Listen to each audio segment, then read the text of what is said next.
Benedict was saying is that you take a couple of minutes to read the two proposals on there, and then we're going to make this interactive, and there'll be a poll on which one would you fund and why. The question is on there. So please take a couple of minutes to read the two proposals on the screen over here and make your choices and be ready to vote.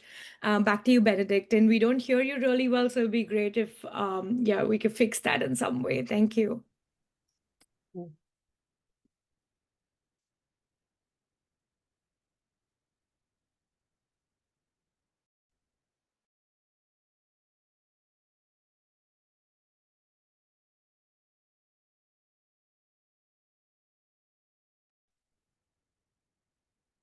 Yeah, just checking, Divanik, is the poll on?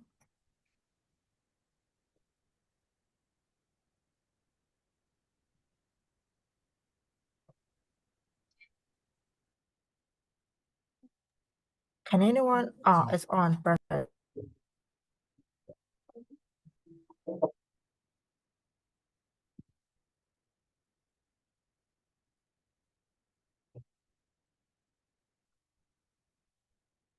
Great. So we're seeing some answers. Yeah, that's great. Some are going for proposal 1. Some are going for proposal 2. That's great. I think we will have some diversity here. Quickly, I want someone who is going for proposal 1 to just raise their hand and tell us in 30 seconds why proposal 1.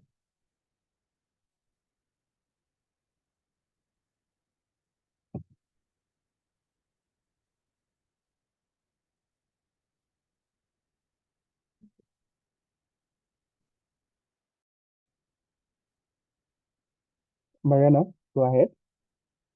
Sure, thanks. So the second project has very clear goals with specific numbers. So it seems like the proponents, the applicants have a much clearer goal of what they want to achieve. And also the time. Yeah, it's like smart approach. Thanks. Thank you very much for sharing that, Mariana. Anyone to also back up why they chose proposal 1?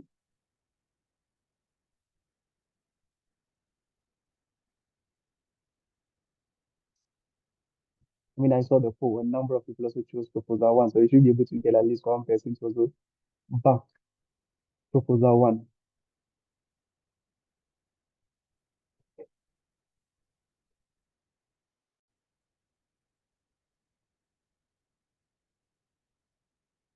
Okay. Right. Good. I see just B4. Okay. Just unmute them, please. So,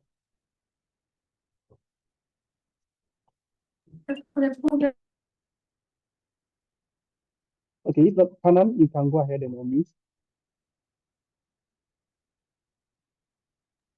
Okay, thank you.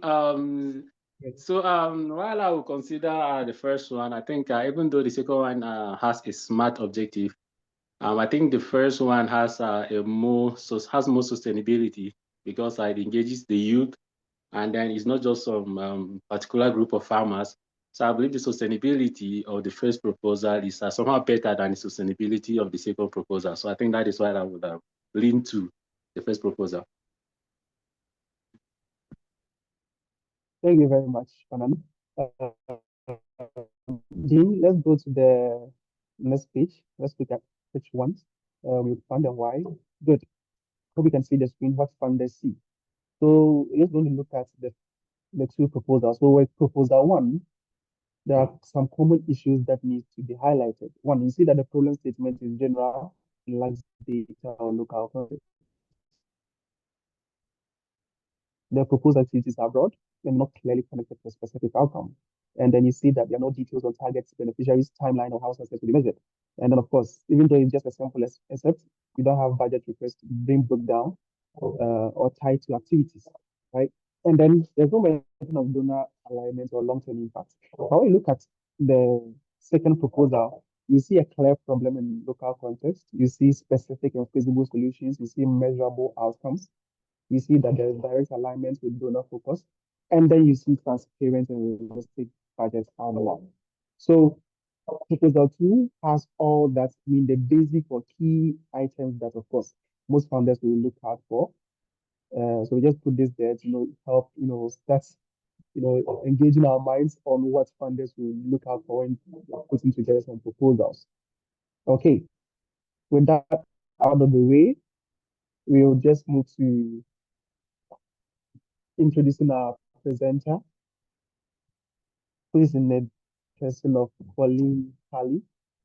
So she is the Director of Resource Mobilization and Global Alliance for Incinerator Utilities. So Pauline leads global fundraising strategies to support grassroots movements, advancing climate justice, zero waste, and systematic change.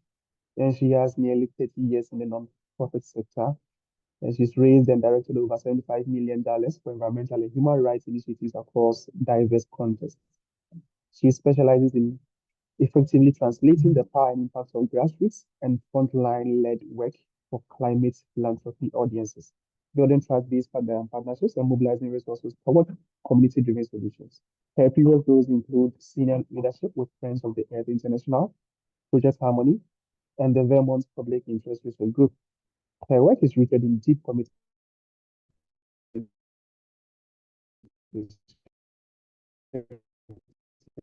power and resourced by environmental injustice. And she's based in New Jersey, USA. Just in case you want to pass by and say hi. Right. All right. So Great. Well, thank you for that wonderful Colleen, introduction. if you are on Yes. the call, please over to you. Great. Thanks so much. Well, thank you so much for having me. I am excited. Let's see. Hold on one second here. Get going. There we go. I'm going to share my screen. And if you can just let me know that you can see that. We see it, Colleen. Thank you. Great. Well, thank you so much. I'm really excited to join you today because I believe that you all have what it takes to raise lots of funding to do amazing things. As I said, I've been with Gaia for the past roughly 2 years, but I've been raising funds for about 30 years. But first and foremost, I consider myself an activist. And I believe that actually you're better off, you'll be a better fundraiser because you're doing the work, not just talking about it. You can draw on your own personal experience and how you tell the story of what you're looking to get funding. Because really, there's no magic in fundraising. It's simply about having a compelling idea for how to have an impact in the world, understanding the audience of who can help fund that work, so the donor you're pitching to, and knowing how to tell them a story about your work in a way that connects with them. It gets them excited and inspires them because the way you tell your story addresses the donor's values and priorities. And so today we'll talk a little bit about assessing prospective funders to make sure you're targeting the right funders. We'll break down the elements that make for a winning proposal. And it sounds like you've covered some of that already in previous sessions. So I'm going to try and focus a lot on the logic behind the core elements of a grant proposal. So, but again, I really think that part of the success starts with selecting the right donors. But how do you find them? The good thing is the power of the internet puts an enormous amount of information available to you. And there are some great foundation databases listed here. And I have provided a bunch of resources to share with you all around places to look, do your research. While I have some mixed opinions about the ethicalness of AI, I will say that ChatGPT can be one of your best research partners in helping you narrow the field of all the possible funders to the funders that fit your theme, your geography, your vision, and your values. You also want to look at who funds other groups similar to yours or that are doing projects similar to yours. Look at who's funding them. That's a great place to start. And then if you already have some funders, ask your current funders who else they think should be funding you. Because I'll tell you, foundations and funders, donors talk to one another. It's a very small circle. And so I'm sure that if someone's chosen to give you funds, they'll also be willing to introduce you to other people they think should be giving you money. So in the matchmaking, how do you know when it's a good fit? There are a couple of points, and echoing the point that Benedict highlighted from the previous session, mission alignment is a must. You don't want to go chasing money, trying to get money from people who aren't, who don't believe in your work. There are enough people out there that are going to line up with exactly what you're trying to accomplish. And so you want to really look in at their mission, their values, and their strategies, and read their materials, because you're going to want to use similar language to the language that you see on their website or in their publications. You want to adopt their language so that your grant proposal sounds like they wrote it. You also want to look at who they fund to make sure that kind of you fit in the patterns of, the geography where they're funding, the issue areas, and are they funding groups that look like you? And then also check eligibility, because you don't want to waste your time if you just aren't in the categories of groups that they fund. A lot of funders have very specific geographies. And so maybe they only fund in East Africa, or maybe they only fund in Latin America. You want to make sure that there's a match there. And also the budget size of your organization. Many foundations will only fund organizations of a certain size. Some only fund small groups, some only fund big groups. So you'll want to pay attention to all of that. And then also around timing, make sure that, some foundations have set times when they'll accept proposals. Other foundations won't accept a proposal unless they've reached out to you and invited it, in which case you're going to have to do that networking and relationship building so that they'll invite a proposal. One of the things that I like to keep in mind as I'm looking at all the different donors is the archetypes or the stereotype, like what categories, what buckets can I put the donors in?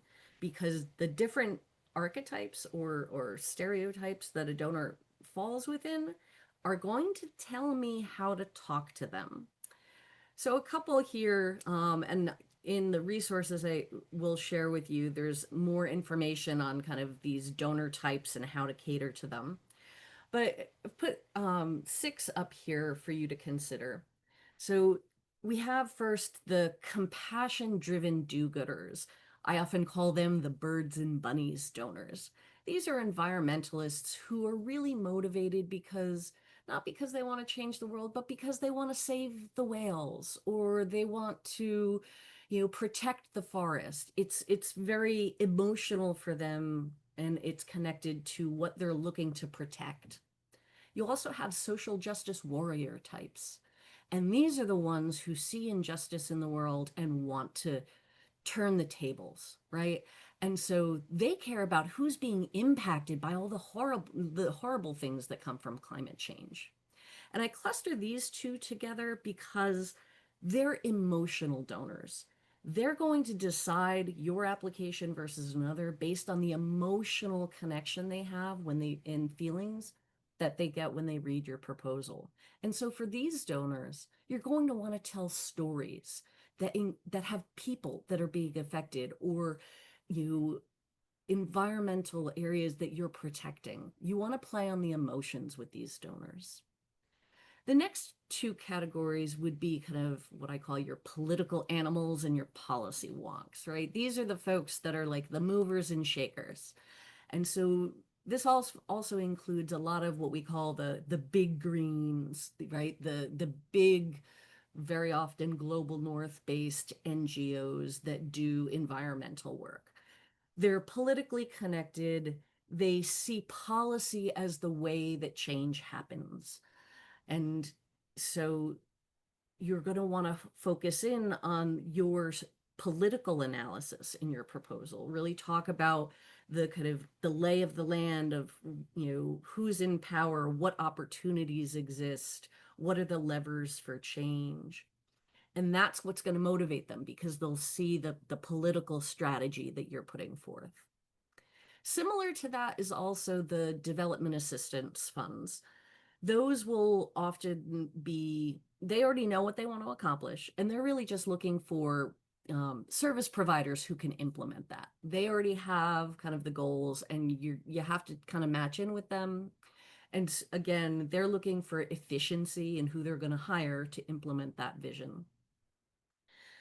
I call the tech bros or the climate bros. These are the folks who see climate as a problem that can simply be fixed, often by some new technology or some innovation.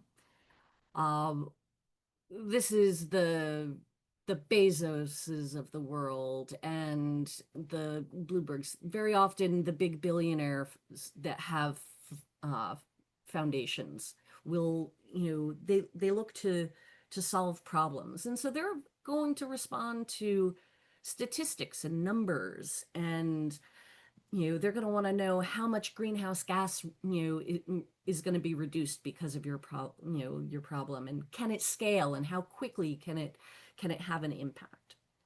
And then finally, my favorite kind of donors are what I call the system changers and the movement builders.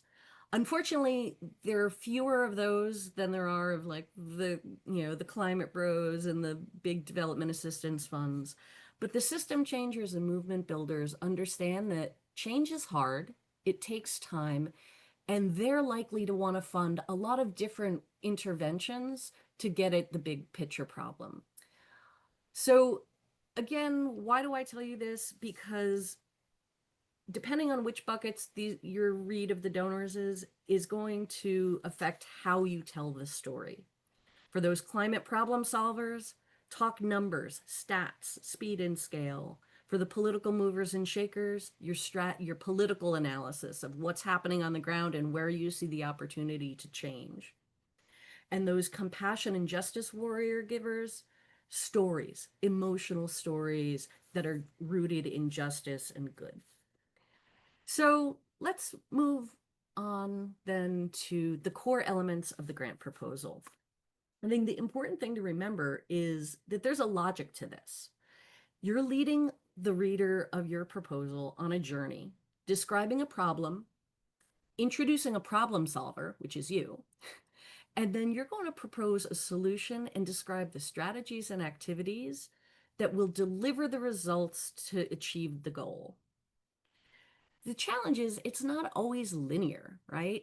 Like things don't happen in a nice sequential order. And so in the process of writing your proposal, you're likely to need to simplify the presentation or make it feel like this leads to this leads to this, even though we know that it kind of happens at the same time and it's not a straight line. But that's okay. The goal here is to help the funder who's not in your community, doesn't understand the problem the way you do. You need to simplify it so that they understand and can see how the different steps you're going to walk them through will have an impact.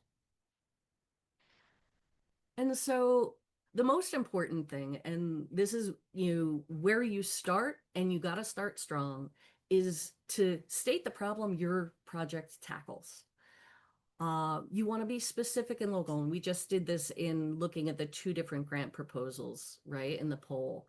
The specific detailed one that has an evidence base and is grounded in a community reality. You could say that Africa is suffering from climate change, very big and broad. But if you say in northern Kenya, increasing drought has forced 30% of young people to migrate, threatening food security and disrupting education. You've named a specific geography, you've identified the problem and the scale of the impact. 30% of young people are having to migrate. Now you've got me hooked. Like, I care, like, there's something we can tackle. It's manageable. So often climate problems are stated in these huge terms that just don't feel manageable.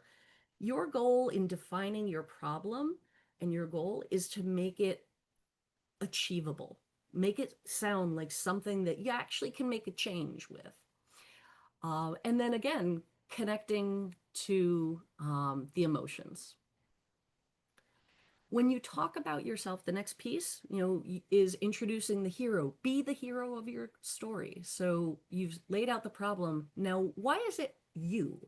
Why is it you or your organization is the right group to get the job done? And here you want to focus on elements that directly demonstrate your ability to address the problem.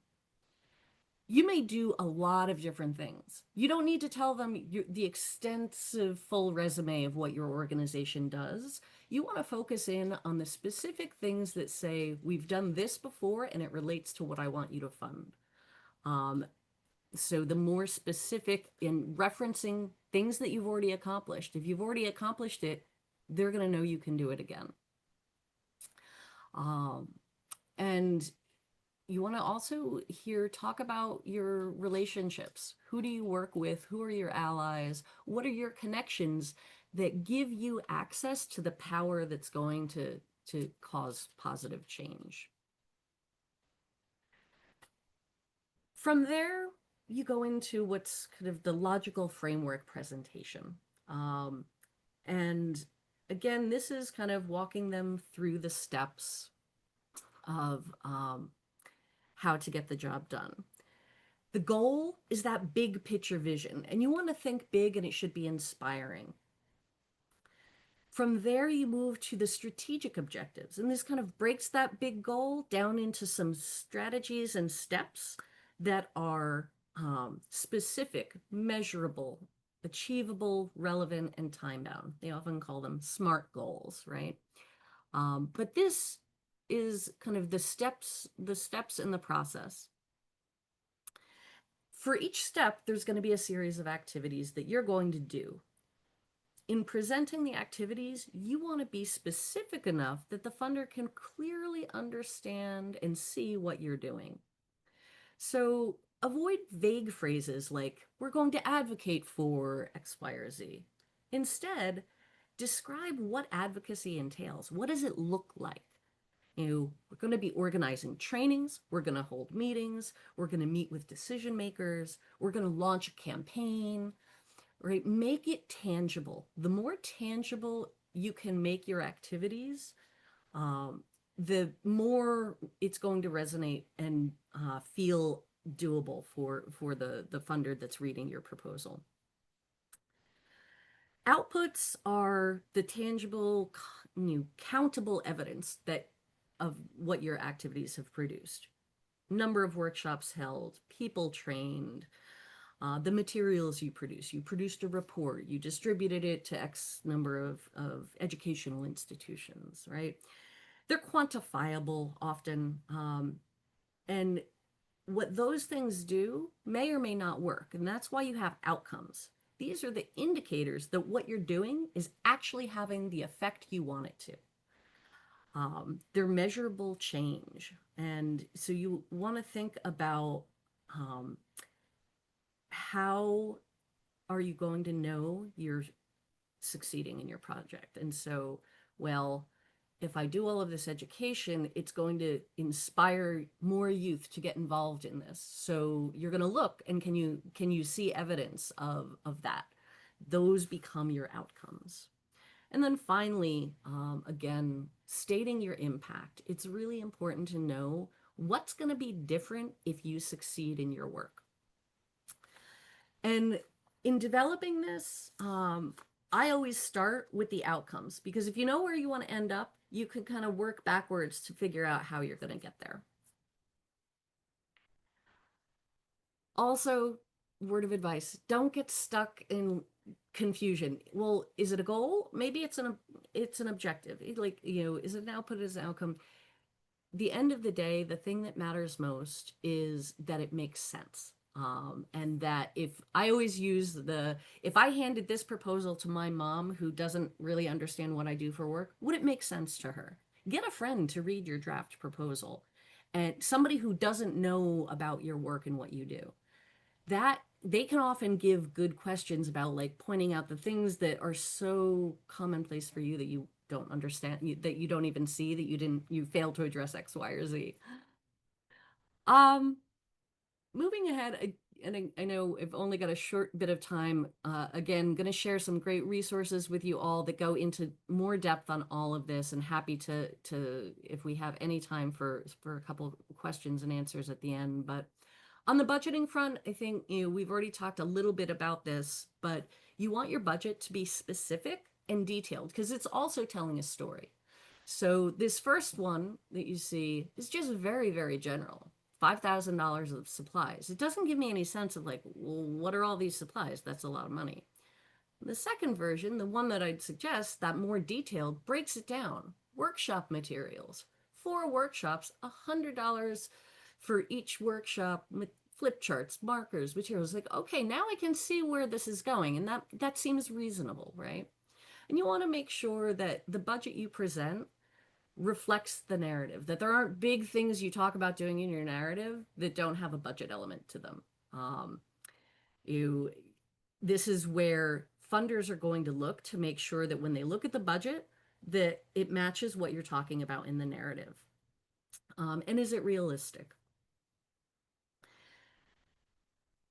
So finally, just highlighting a couple of do's and don'ts, right? So red flags, things that are not going to work for funders if you're not clear on your outcomes and the results.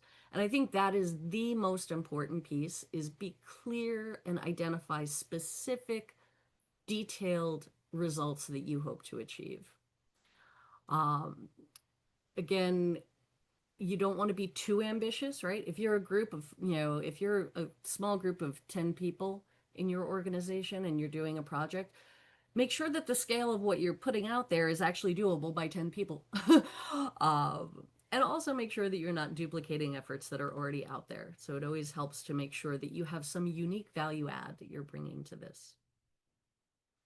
On the good side, the thing that's going to put you over the top is the clarity of your presentation, the realistic, measurable results you talk about, and again, finding ways throughout your proposal to show how you are aligned with the things that matter most to that funder. That really is key. So in wrapping up,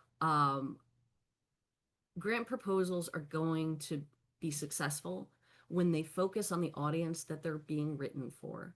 You want to focus on who that funder is and what do they care about. Include information that matters to them, and lead with the impacts that speak most to those priorities. And the way you do this is by mimicking their language that you've read on their websites and in their materials. And kind of a final example that I always give is, at Gaia, we work on zero waste. That's kind of the big thing that we work on, is zero waste solutions. And that's wonderful. And it means a lot to us, and we know what zero waste means. But we recognize that a lot of funders don't really know what zero waste is. They've never been to a recycling center. They don't understand how all of it works.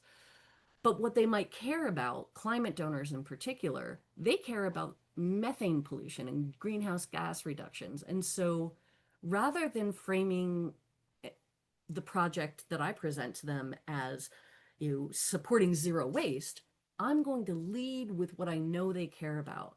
I'm going to talk about the methane reduction potential of community-led waste solutions, because methane is what they care about, maybe not zero waste. And so that's something familiar to them. And the more that you can use their language and talk about your work in their language, that's what's going to make it resonate for them. So I'm going to stop there. I believe you are all powerful unicorns that can change the world, and I am here to stand by and celebrate your success. I take inspiration from the work you do, so please don't hesitate to reach out to me and bounce ideas off me or seek any inputs. I hope to be able to see some of the great successes that you all bring. Thanks so much.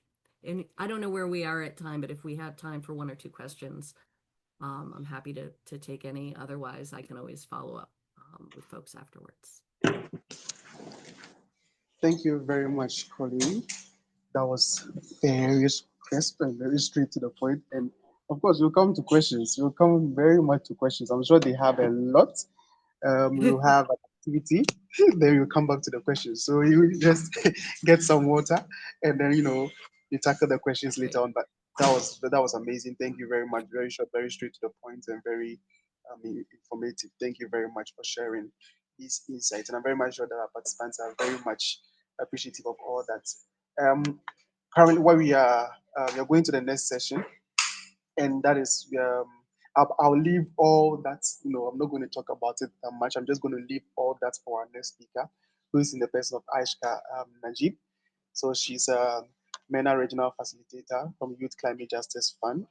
So she's a climate justice activist from the UAE, and she leads the participatory grant making process in MENA as the regional facilitator for Youth Climate Justice Fund.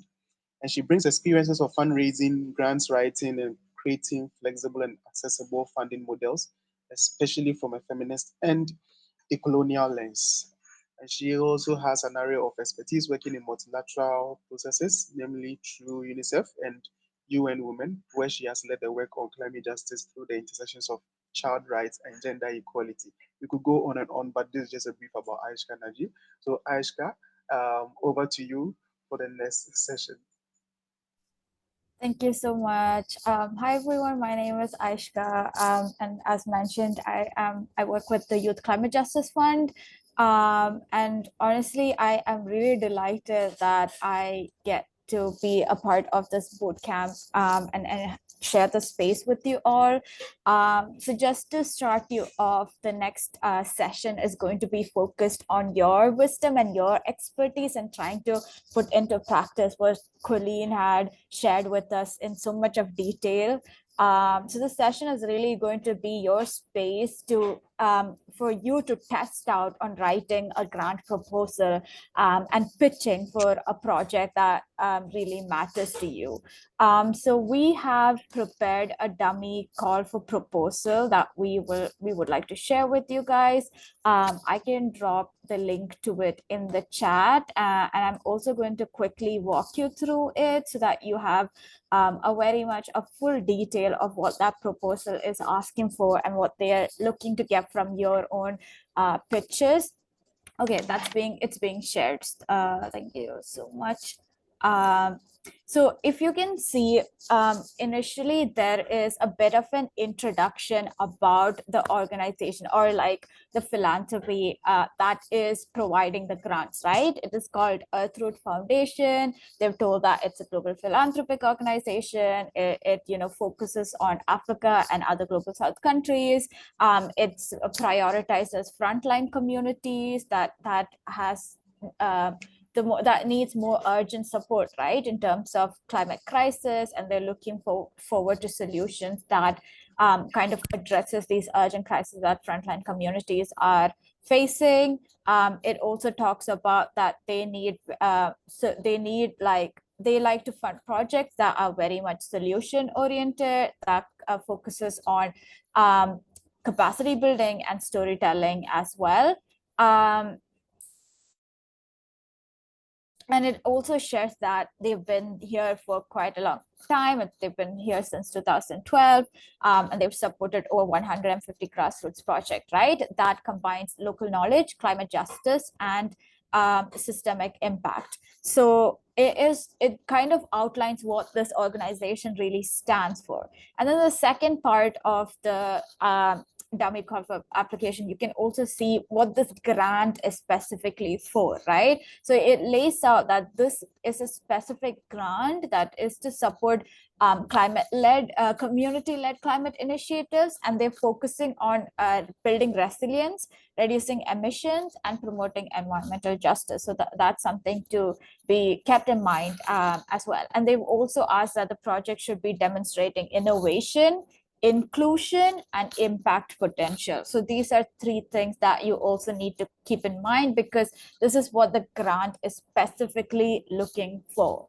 And in terms of the funding, they've said that they're able to provide grants between 15K to 50K per project. So this is something that you need to keep in mind for the budgeting that you're going to do, is to make sure that the budget is somewhere between 15 to 50K and should not exceed that amount. They've also shared the priority areas for funding. This is super important to make sure that your project matches these priority areas as well. And last but not the least, we also have who can apply. So this is the eligibility criteria. So when you present your application, you need to make sure that you're presenting yourself as one of these eligible members that is mentioned in the application form. Then there's also application requirements, right? They've asked for a maximum of 2 pages, not to go above that.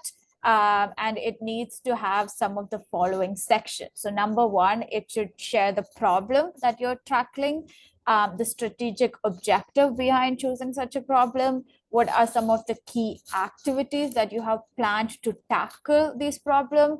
And what is the impact that you aim to get out of these key activities? And last but not the least, the budget overview to achieve those activities. And they've also mentioned the selection criteria that will be used to judge the application, right? So which is number one, a local relevance and community ownership. Number two, the innovation and scalable nature of the project. And third, climate impact and co-benefits, right? So is it addressing social and economic and ecological, the intersectionalities between that as well? And then is the inclusion of marginalized group. Is the project involving young people, indigenous people, women, girls, etc.? And last but not the least, is this project really feasible? And is this project really sustainable, that it can sustain over a period of time and create those impact cycles? So we will share the link to this as well. You can quickly go through that. Maybe we can give like a quick 2 minutes for everybody to just skim through the document as well. And now the exercise will be, let me go over the rules of the exercise. We will group you into breakout rooms. So I think we have around 10 breakout rooms planned out. So you will be grouped into those breakout rooms. You will have about 20 minutes to work with the team members in your group to create your application form. So you have to create your proposal, your project proposal, based on this application form within that 20 minutes. You can take all of the advices that Colleen just gave all of us and make sure that you're putting that into practice and into paper. Once that 20 minutes is over, we will regroup in plenary. And we will have to pick randomly some groups. I'm not sure we'll have time for all of those 10 groups, but be on the edge, because we will pick randomly some of these numbers of group that will go. And you will have about a few minutes to present your proposal. I would say around 3 minutes or so to present your proposal. And then we will be able to provide our, I would also invite Colleen into this process, and we'll be able to provide our feedback on the proposal that you just presented, in terms of has it really matched all of the eligibility criteria and the application form, and what is missing, what can be strengthened, etc. So this session is really going to be a learning process. So don't be afraid to put on your thinking caps and take a chance at it, and feel free to be as creative as possible as well, because it's just a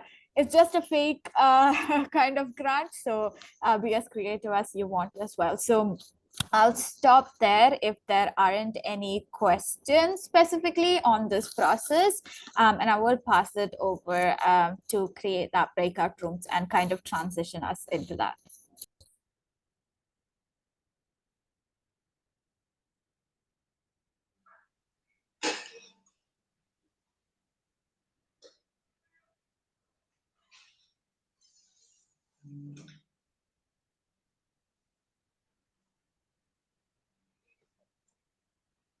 Thank you very much, Aishka. So I think, yes, their signing has started. Giovanni and Co, I think you've started. So you just, when you see your notification pop up, just accept it and let's move to the rooms and then we kickstart. Like Aishka mentioned, we have just 20 minutes to work on this. So just go straight to the point. There'll be a note taker who will work on the template for you. So just need to put together ideas. Thankfully, the note taker will just put in the information that you give, and then you come back later on, and then Aishka will take over again.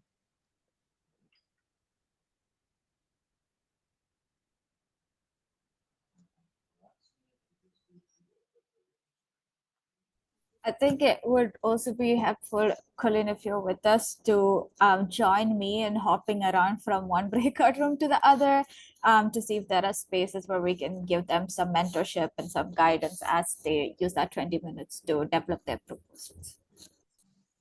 Yes, very much agreed, Aishka. We will do that. Yeah. We have over 130 people on this call, so it's going to take us a couple of minutes to get everyone into some rooms. So there's going to be at least like 15-ish people per 13 to 15 people per room. So just bear with us. But yeah, the number is slowly reducing. We're slowly getting assigned to our rooms.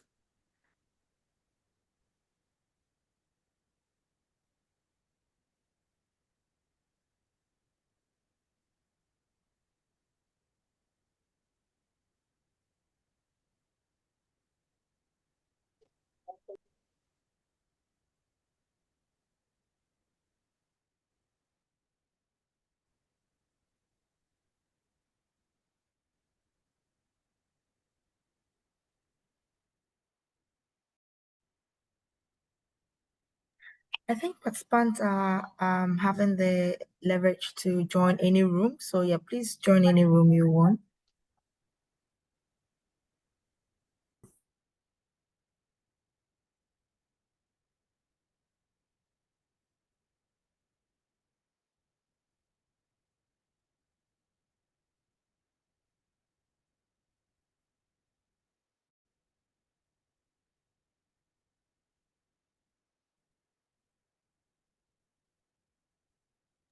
We have barely 3 minutes spent, so please move to a room and start the discussion.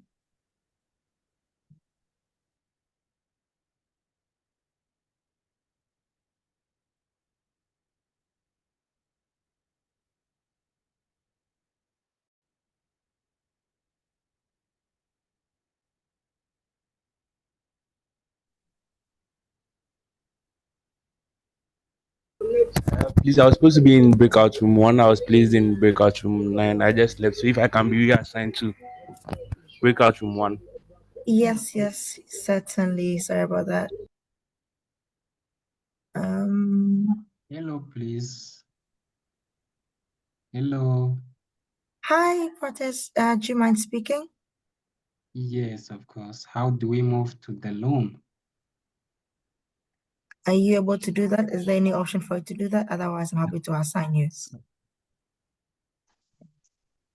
Yes, you should have received a request to join automatically. If not, you can manually select joining the particular breakout room of your choice. Okay. Would you please help me, Steve? Protest, I'm just going to Please put me also number.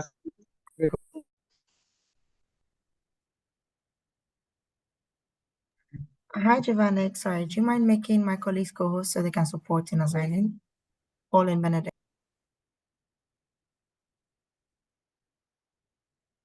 Sure.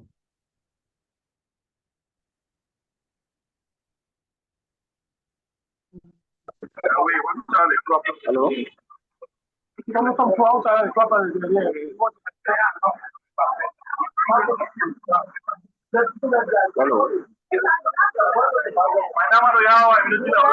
Hi, Renard. Yeah, I'm kind of in a noisy place right now, so I don't know. That's okay. I'm just assigning you, so feel free to join.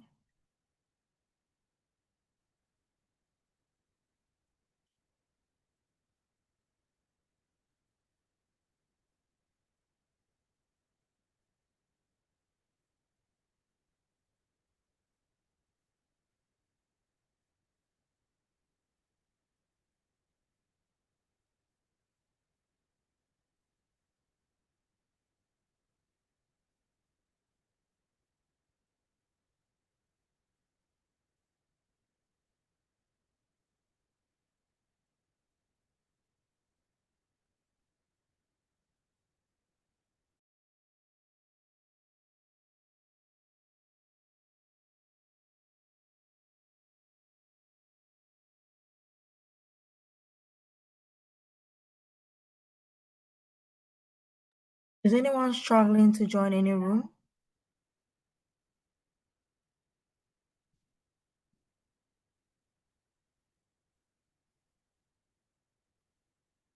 Okay. I think everybody is assigned. I know there are some countries where it doesn't allow, for some reason, the Zoom doesn't allow the breakout room. So maybe in some cases that's the case. Yeah. But everybody should be assigned.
For those of you that are still here in the main room, you should have gotten a notification on your screen to join our breakout group. And if not, let me know and I'll assign you to one.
Hi guys. Is anyone struggling to join any group?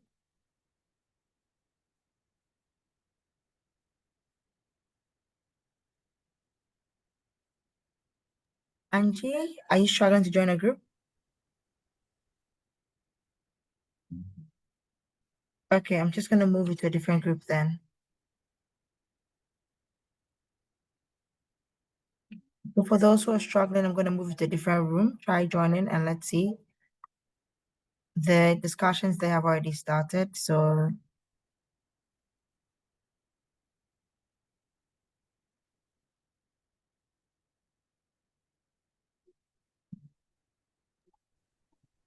yeah.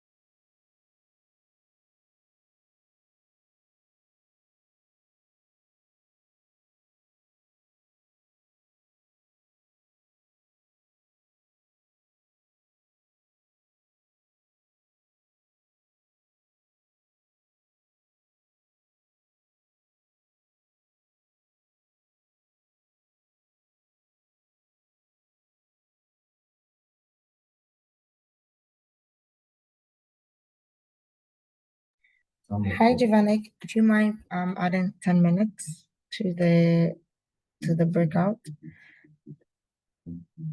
if that's okay? Yeah, let's see if that's possible. Yeah. Perfect. Hi, Samuel. Do you mind moving to the room you're assigned to? Or you're having a problem joining?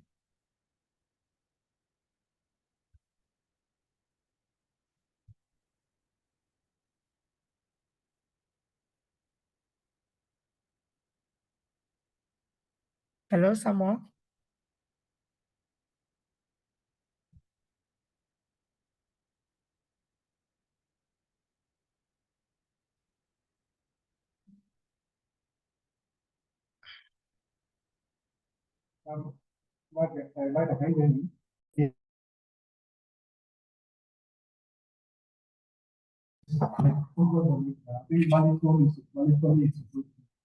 Hi, Danielle.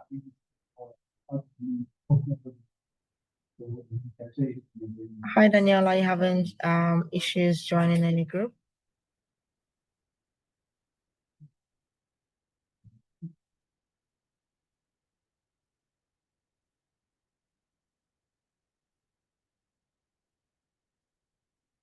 I'm gonna probably assign you now to a different room. Please join the room that you see. Oh, perfect. Okay, we have everyone gone now. Yeah, because All right. some come in at different times. Mm-hmm. So that's why there's always gonna be people here. Some join, some break off, and yeah. Okay. Right. All The right. only thing is, because I don't know, it should have did it, or you wouldn't have seen it. It should have requested everybody to accept automatically. That's why I found it strange. Yeah. That's what it says. It should pop up, but then I guess they don't.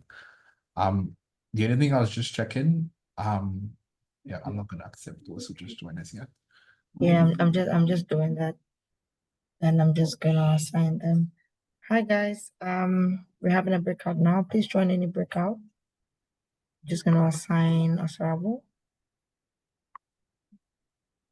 And I'm gonna assign Lorraine.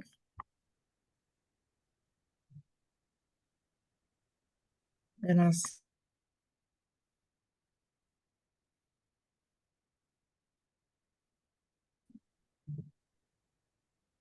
I'm gonna assign Rita. And Jeremy. Hi Jeremy, do you mind moving to room 8? Thank you. Hi Jeremy, do you have any issue joining?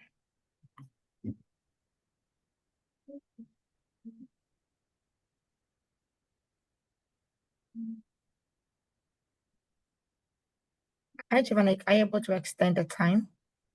Yeah, no, I checked. No, we wouldn't be able to extend unless it's while Unless it's active, yeah. Okay, that's all right. That's fine. But I think what we'll just request them is to be a bit flexible in terms of when they present. Because I'm sure there are some conversations already going on that, even if it's not in its entirety, but maybe we can let Ashka know. But yeah, some of it can be presented. I was jumping through the rooms as well. I think some rooms have progressed quite well. They're already at like the third stage of it. And some others are still like working on the original ones. And it's fine because at the end of it, there is only some that we can, hear from anyways. So yeah, we could just ask for those ones. We have 5 minutes left, right, on the breakout rooms. Yeah. Yeah. Maybe I'll just broadcast it to everyone that like there are 4 minutes left. Yeah.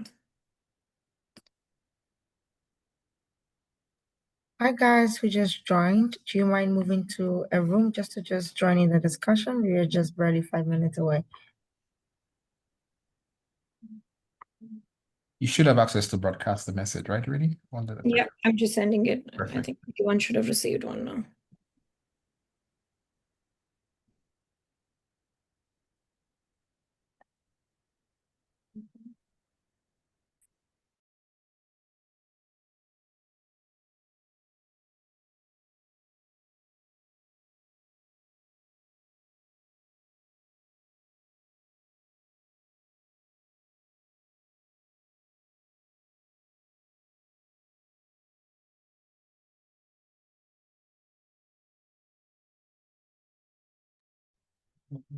Hi, Givanik. I was thinking, maybe when it's time, we can leave it open for like 5 more minutes.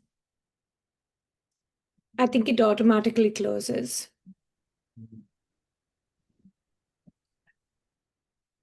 Giovanni, correct me if I'm wrong. Yeah, from what I know, it's super yeah, strict. it's really strict. It comes back to the main room automatically, so I don't think we would be able to extend it. Yeah.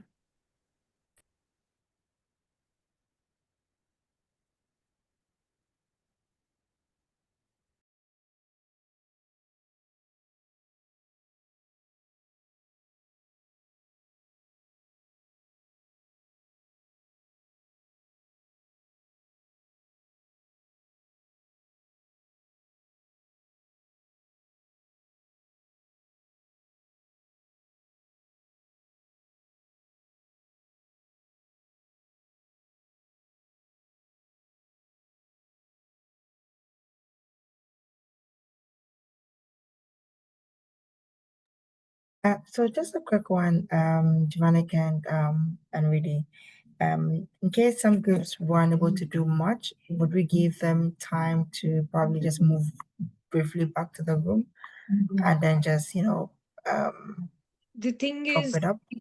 Margaret, these are not assigned groups, right? Like, I mean, they weren't like, we didn't have a list of these people go back to those rooms. So what's going to happen is like in a minute, everyone will just come back to the main room. And if we have to start again, we would have to just do it all over again. And I think that'll take too much time. So it's fine if they progressed as much as they could, and whoever wants to present at this time can, and then they can like continue this activity on their own. I'm sure they got a chance to like experience it. Yeah. That's okay. All right, that's fine. Hi guys who just joined. We're barely just a minute away, but you can still join the groups. I don't know if you're already part of a group, but feel free to join any group. If you have any issue, just quickly let me know. I'm gonna just assign you to a group as I'm doing now, so that you don't miss out on anything. There's gonna be some pitch afterwards.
Okay, we have everyone joining us now. Welcome back. Welcome back. Welcome back. Welcome back.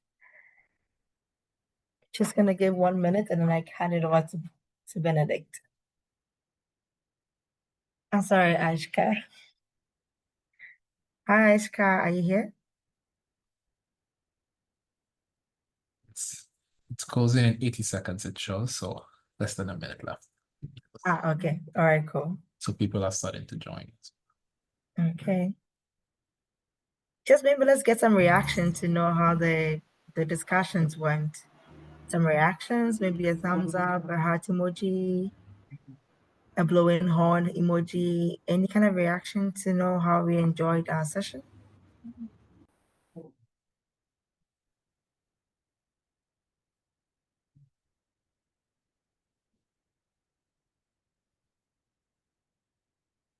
Thank you, Aishka. Oh, perfect. Thank you. I see that we did enjoy it. Okay. Some more emojis, guys, to know how much we enjoyed our session. I see someone still in their rooms. Yeah, Margaret, it closes in 25 seconds. So yeah, in 20 seconds, everyone should be back. Okay. All right, then we are the early birds. I hope we enjoy the worm. Aishka, please take note. These early birds should enjoy the worm.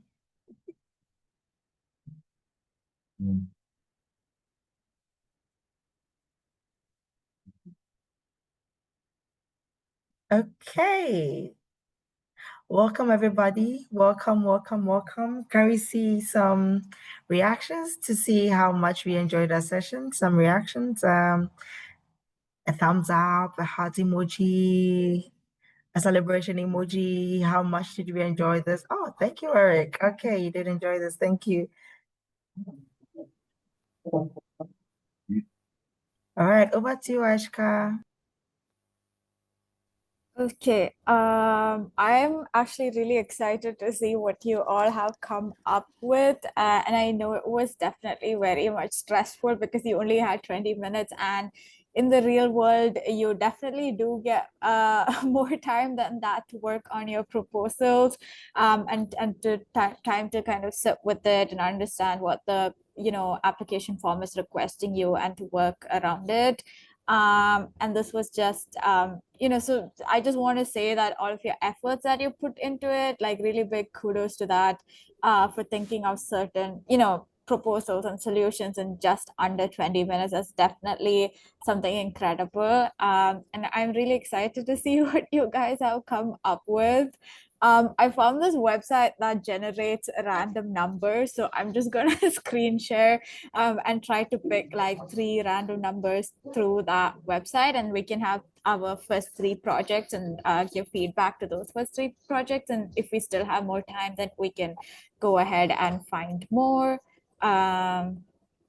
Let me quickly generate the website. Just give me 1 second. Okay.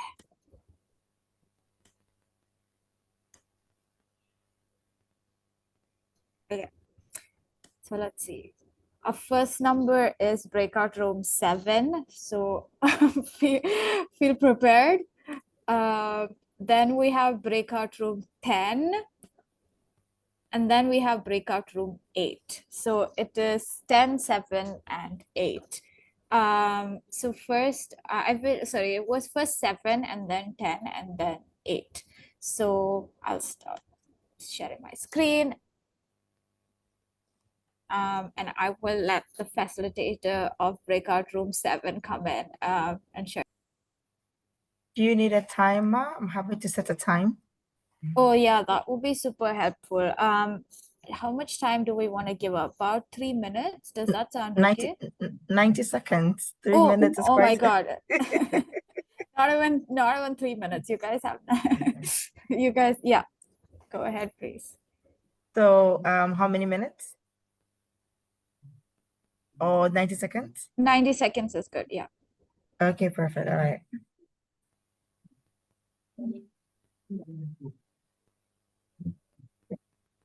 I'm gonna start when they're ready to start.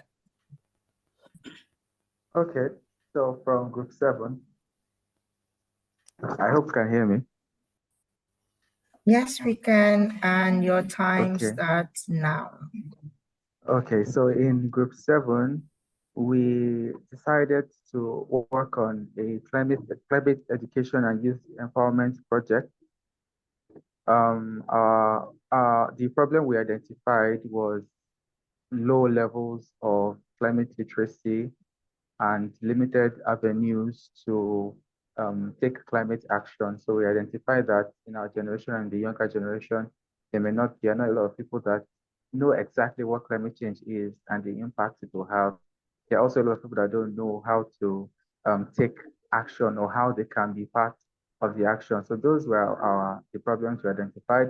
Our strategic objective was to increase the levels of climate literacy among youths, especially in secondary schools. Another of our objectives was to increase their capacity to take climate action through climate education. Another objective was to have them be involved in climate initiatives that not just involve them as part of people who are involved in climate action, but also put a little money in their pocket. So our key activities were to organize outreaches to schools, outreaches that would explain what climate change is, that would explain their role and everything. Another of our key activities would be to set up recycling programs that would have them gather plastic in their community and then exchange them for Time up, chicken. time up, time up, time up, Okay. time up.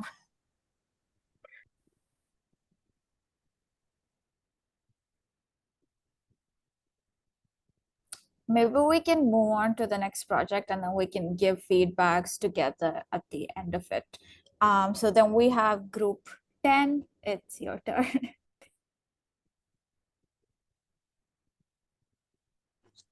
So with group 10, we also chose the same problem. And our problem statement was to improve awareness levels in the areas of climate mitigation, adaptation, and providing alternative livelihoods.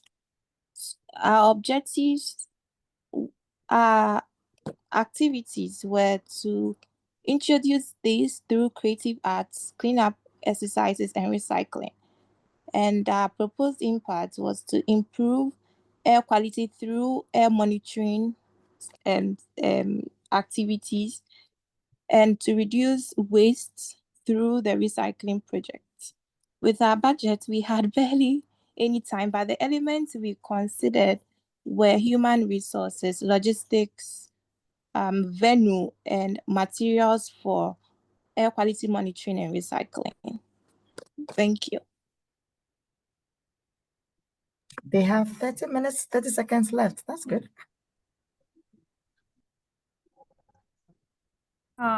Do you want to share a little bit about the impact that you were envisioning in this 30 seconds? Sorry.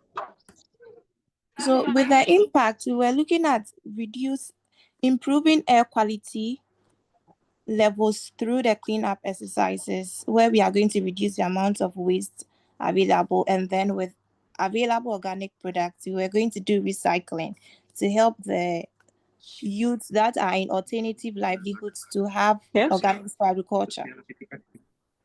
So that was our impact. Improve air quality and then alternative livelihood sources using the agri systems and organic waste. Time up. Thank you. Thank you so much. And then we have group 8.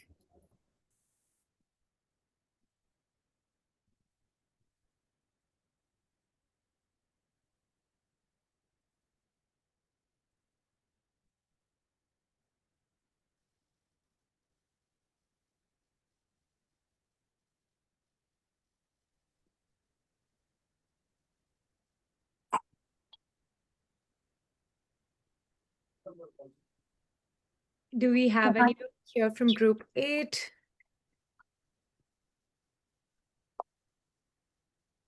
Yes. Hello. Hi, Christian. Are you Hello. from Group 8? Yes. And Patience, are you from Group 8? Yeah, I'm from Group 8. I am. Perfect. Christian, go ahead, please. Okay, thank you. So in Group 8, we entitle our project as a natural-based solution to fight against land degradation in polluted areas by plastic waste. And we chose coastal areas in Nigeria. So we saw that car research and public space are severely polluted by plastic waste. So our solution is not only to to combine reforestation with with waste management. We are also using a youth-led and culturally grounded approach. How activities, how physical objective, we will restore degraded land using native tree species and community-based agroforestry. We will also create an innovative waste to solution model using reuse car to entire to collection bin for plastic waste. We will empower young people as a climate leader through environmental education and digital storytelling. And we will foster inclusive community ownership by engaging women, youth, and traditional leaders in co-creating climate solutions. Our key activities include the identification and the mapping of 3 degraded plastic polluted Time up. Time up. Time up. Okay. Can I continue? Unfortunately, we don't have the time. Margaret, do we have the time? No, his time is up. Okay. Perfect. Thank Can one you. more group join in? I think we could. What's your group number? 6. Go ahead. Yeah. This is Siddharth, and for Earth Root Climate Action Grant, we are proposing Green Circuit, a network of 3 climate innovation hubs focused on circular economy and youth empowerment. So the problem is clear that India has generated 62 million tons of waste annually, and over 70% of either are burned or dumped.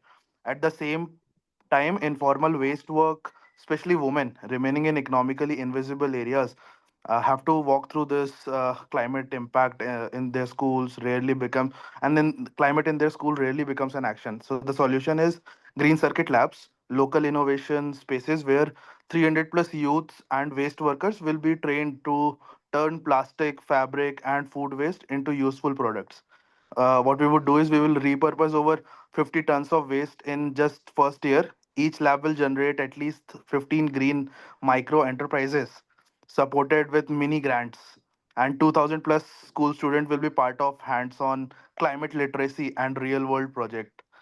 And we would be leveraging tech too. Our AI tools will help participants measure emissions saved, auto generate stories they can share on their WhatsApp or their local buyers, turning climate data into community pride. We are requesting $50,000 to cover the lab setup, training, micro grants, and curriculum rollout. This isn't a pilot, it's a blueprint, a scalable, community owned model that creates climate jobs, reduces emission, and transforms waste into dignity. Thank you for this opportunity to. Thank you so much. I'm actually glad that we took a chance and allowed one more group to make the presentation. Maybe we can give some time for the feedback, so we also save enough time towards the end for Q&A session with you guys as well. I think I don't know if we want to go group by group to give feedback. Maybe we can try to do that and keep our feedbacks quite short as well. Overall, from group 7, 10, and 8, it was really interesting that I feel like 7 and 10 chose the same topic, which was on youth empowerment, right? Climate education and youth empowerment. And you definitely had certain specific strategic objectives, which was related to reducing the climate literacy gap. Specifically, the only issue is that we couldn't really understand how the activities were.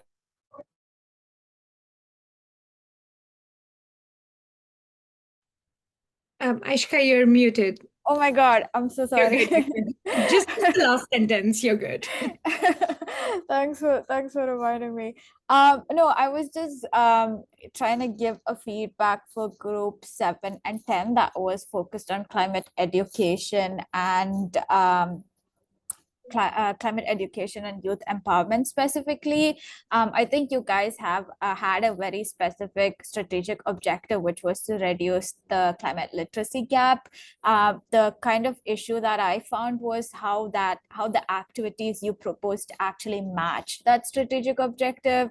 The activities kind of felt a little bit all over the place with in terms of you know tree planting and then also talking about recycling, etc. It was just hard to make the connection of how those activities actually led to closing the climate literacy gap.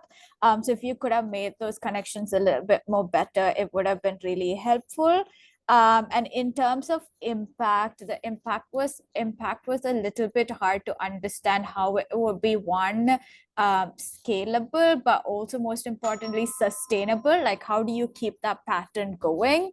And how do you kind of see that, okay, through this time period, we've seen for example, in this specific topic, we're seeing an increase in the climate literacy and so on. So that was a bit of difficulty, at least for me, to understand the impact in reviewing your proposal. And I don't think you guys got the time to kind of share your budget, so we won't be able to go into that. In terms of group 8 for the nature-based solutions and kind of targeting the coastal areas in Nigeria to work on waste management, specifically on plastic pollution, I felt like you had your problem very much nailed down and that this is exactly what you wanted to achieve. Just the sorry, issue. sorry. Before you, Oh, sorry. For me, in my perspective, something that I also look into is like the problem is there, but how feasible is the solution that you're proposing to actually kind of tackle that problem? It was just a little bit difficult for me to understand Najib, the feasibility. sorry. Can I I'd ask you a question? Can I ask you a question based on the group 8?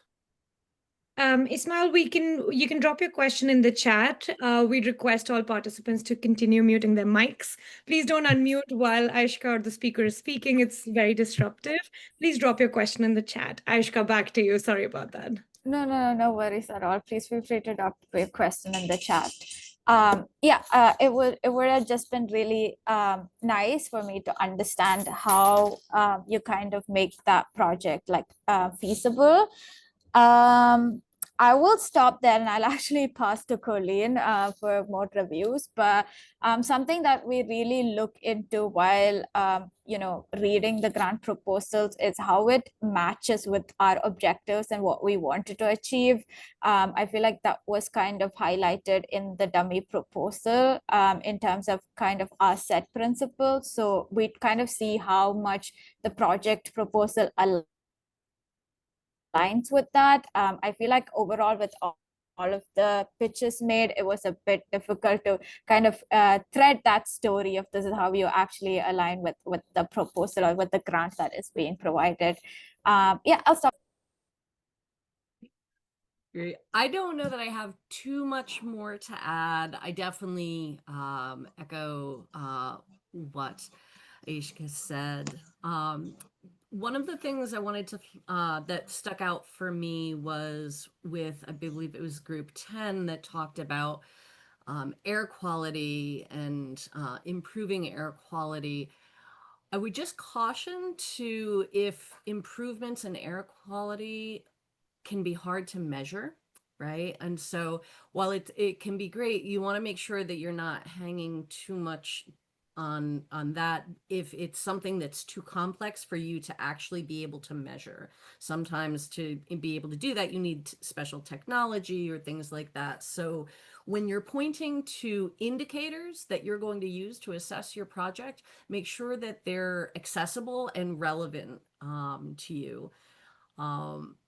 But one of the great things is talking about whatever, if you're doing kind of the recycling and the cleanup and the adaptation, that's going to have health benefits, right? That can be one thing to point to. So it's good to be able to mention the co-benefits. And then I guess I was really impressed with group 6. You got a lot done in a very short amount of time. And I will say that I was caught off guard by just the scope of the numbers you were putting out there. So as a funder, if I'm reading that proposal, I'm going to look at how big is this group? What is their current funding? Because if you're talking about reaching hundreds and hundreds of people in many different communities, I'm just going to want to make sure that you have the organizational size and infrastructure to be able to operate at that scale. And so that was one cautionary thing that I would think about. And that could be the case. You could be a really big power, group with a lot of capacity there. So, but just wanted to highlight that. To add on to Colin's point, what clicked, I had that same question because I was like, oh my God, you're going to burn out the organization if you want to, to do it to that scale. And I was also a bit like, questionable on how the funding could actually match some of those activities. And then it kind of clicked to me that you specifically mentioned India. And since the grants are in US dollars, it's going to be a huge amount of money when you kind of exchange it into the local currency. So in that aspect, the budget made sense, but definitely how many people would be behind the work of that kind of scalability is something very important that we look into. So specifically the operational costs that you have, right? Like who's going to be doing all this work and how are they going to be paid? Because that's very much related to sustainability of that organization as well. And that's something that we definitely look into. That was something that I wanted to point out. And the second thing is that I definitely liked how you had specific statistics and how you had specific activities linked to that statistics. It would be just a little bit more helpful to use more explanation than jargons, because it's not necessary that the person reviewing the proposal behind that proposal actually has the knowledge capacity to identify that jargons and related to the activity. So a little bit more of simple language explanation instead of more jargons would also be something to keep in mind, depending on the proposal. And I'm saying that because in this dummy proposal, it was more not necessarily a tech pro, a climate pro kind of organization. And the kind of pitch that you were making had jargons that was related to that. So just understand who your audience is and who you're proposing your project to, and kind of aligning with that. That would just be my feedback. Yeah. Thank you, Colin. Thank you, Anshka, for that feedback. I'll keep in mind to make my presentation more simpler and also focus more on what is the organizational strength, and that would maybe make my presentation better. Thank you. All right, thank you very much, everybody. Thank you very much, Ashka. Yes, make sure that your proposal align with what the funder is looking for. I think that is what I picked from it all. Thank you very much, Ashka, and thank you, Colleen, for also sharing some insights, also joining into this and joining this session. Also, we are now coming to you, Colleen. So we come to do just a quick Q&A. We'll pick maybe a couple of sessions because of the time, a couple of maybe questions, and then you take it from there. There was a question.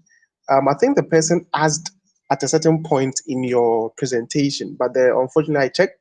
I think it's Chepo Peku. I don't know if I got the name correct, but I don't think the person is on the call anymore. he or she was asking, say I appeal to all of them, should my proposals be specific to the target donor? I don't know if maybe she asked he or she asked the question when you go to the donor archetypes, but I was hoping she was on the call so that she could just unmute and maybe clarify that question. But I don't know if Colleen, you got that question clear. I don't know if you understood that part. Yeah, I think so. So it could be that your work does appeal to all the different kinds of donors, but the key to being able to put a successful proposal in front of a donor is to make sure that you're framing it for what that donor cares about. And so you can have one project, but you can come up with 4 or 5 different proposals for that same project that play off of different interests and priorities of the donor. And this can actually be a really good exercise to practice. How do I pitch my project to a climate bro donor? How do I pitch that same project to a social justice donor? Right? Because it could be, relevant for both, but the way that you would do that is you focus on different facts, right? You use the language that you know is going to appeal to them. You maybe tell more personal stories versus putting out lots of like numbers and stats. So, and it's also important to remember that donors sometimes are a couple of those, right? They're not exclusive. And so it's a combination. And again, your best resource for knowing what their priorities are and how to talk to them is by reading their materials, by looking at their website, doing research on, about them. LinkedIn is a great place to look up donors because many of the staff from that organization will have profiles and you can see what are they talking about and how are they talking about it, because that way you can adapt that and into how you're talking about your work. So yeah, that's my key recommendation there. Yeah. Thank you very much, Colleen. I think there's one last question. We can take one last question. So this one is from Vibab Vora. Sorry if I didn't get the name correct. So the person is asking, what are some of the ways to identify the type of donor? Or how can I understand what the funders are looking for? And she made example, let's say reference to methane. So I think to understand what the donor is looking for, again, is going to be reading their materials, right? So if you're responding to a call for proposals, like the dummy call for applications that you were just working off of, you want to really read that and highlight and create yourself a checklist of everything they ask for. And when you're drafting your proposal, you want to make sure you address every single point that they ask for. To understand more about kind of their priorities and what they're looking for. Again, many foundations will put good descriptions of what their priorities are or what areas, what programs they work on their website. Some will put their detailed strategies and what their goals and objectives are. And so if you can adjust yours to sound pretty close to what theirs are in their strategies that they're publishing, then that would be great. And then again, looking at who else they fund, that's going to tell you a lot about the kind of work. And so I will often look at the list of their grantees and see, do I know them? Are they in our circles? Are they doing similar kinds of work? And they'll also kind of tell you what kind of activities do those groups do, and do my activities look like those activities? Some funders fund very grassroots, local kind of activities. Others focus more on kind of the policy and relationship side of things. Some are very technical. So looking at the activities of the projects that they're already funding, and again, on their websites or LinkedIn or elsewhere, look at the things that they're already funding, and that should kind of give you a sense of what's going to appeal to them. Thank you very much, Colleen. Because of time, we will not be able to take any more questions. But of course, what is most interesting is that, or refreshing, is that the questions and answers do not end here. The engagement do not end here. That being said, I'll pass it over to Ridi to take it over and let us know what the next steps are and other logistics, and also how we can engage on the platform. Ridi, over to you. Thank you so much, Benedict. And a huge round of applause for wherever and clicks for Colleen and Aishka for doing such a fantastic job. I know the time was really short, but the chat was popping off. The questions were incoming. The breakout rooms were so excited and engaging. And I'm sure everyone learned a lot. We saw a lot of hearts and reactions and all sorts of emojis in the chat as well. So a huge round of applause to both of you. And if your question was not answered during the live session, or it comes up when you're reflecting on this session, I've dropped a link in the chat to where you can put other questions down. And Aishka and Colleen, we'd welcome you to answer some of them over there and engage with the audience over there as well. With that, it's time. I know we ran 11 minutes over, but 172 of us are here for an hour and a half. That's a big feat. That's time, and we want to honor all of that time. So we would love to get a quick picture of everyone that's over here. So if you are able to, please turn on your videos, and if you can stop sharing our screen as well, that'd be great. Then I can take a couple of screenshots of all of us over here, and that'd be great.